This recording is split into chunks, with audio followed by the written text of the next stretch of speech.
حالات کے پیش نظر ہمیں انفرادی طور پہ کیا کرنا چاہیے؟ ہم اگر اپنے ملکی حالات دیکھتے ہیں تو بھی پریشانی، اپنے معاشی حالات کو غور کرتے ہیں تو بھی پریشانی، اپنے دینی حالات کو دیکھتے ہیں تو بھی پریشانی، اتنی پریشانیاں اور اتنی بڑی پریشانیاں ہیں، ان کے اندر ہمیں کیا کرنا چاہیے؟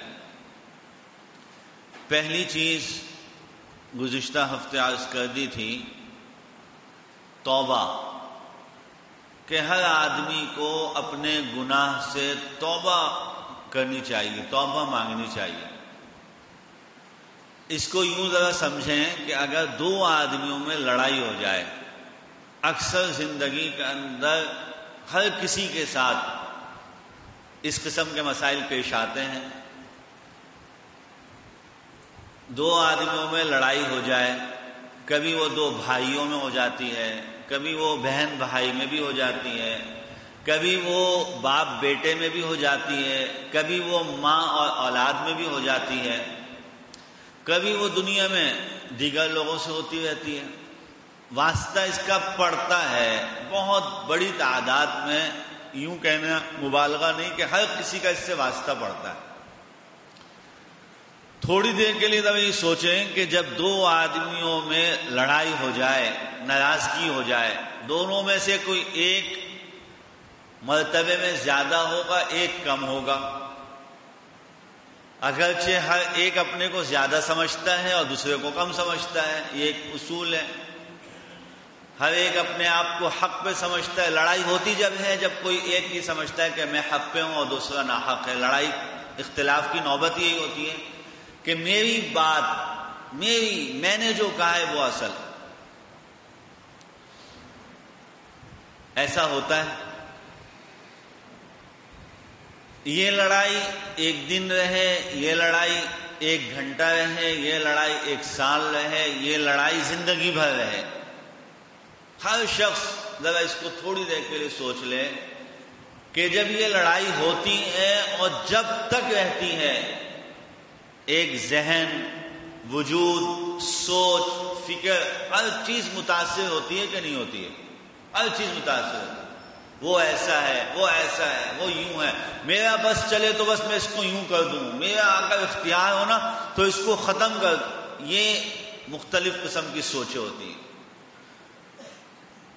اور اسی کو ہم جب دیکھیں، اگر ان دونوں کے درمیان صلح ہو جائے، کوئی بھی صلح کرا دے، کوئی بھی صلح کرا دے، کوئی تیسرا آدمی بیچ میں پڑ جائے کہ بس چھوڑو بھائی، ختم کرو یار، اور چلو ہاتھ ملا لو، گلے مل لو، تو آپ دیکھیں کہ گلے ملتے ہی مسکراہٹیں عام ہو جاتی ہیں، کیسے ایک دوسرے کو دیکھ کر مسکرانے لگ جاتے ہیں۔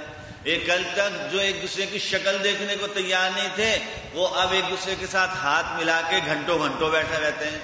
میرے محترم دوستوں اور بزرگوں، یہ میں نے مختصر سا، اگر اس کی تفصیل میں جاتا ہوں تو ظاہر وقت یہاں بہت کم ہوتا ہے، پوری بات پہ ہو نہیں پاتی ہے۔ اس کو ہر آدمی اپنے اپنے تئیں بیٹھ کے اس کی جو ہے وہ لڑائی ہو جانے کے بعد اس کے نقصانات کو سوچیں، اور صلح ہو جانے کے بعد اس کے فوائد کو سوچیں، کتنے ہوتے ہیں، کتنے فوائد ہوتے ہیں صلح۔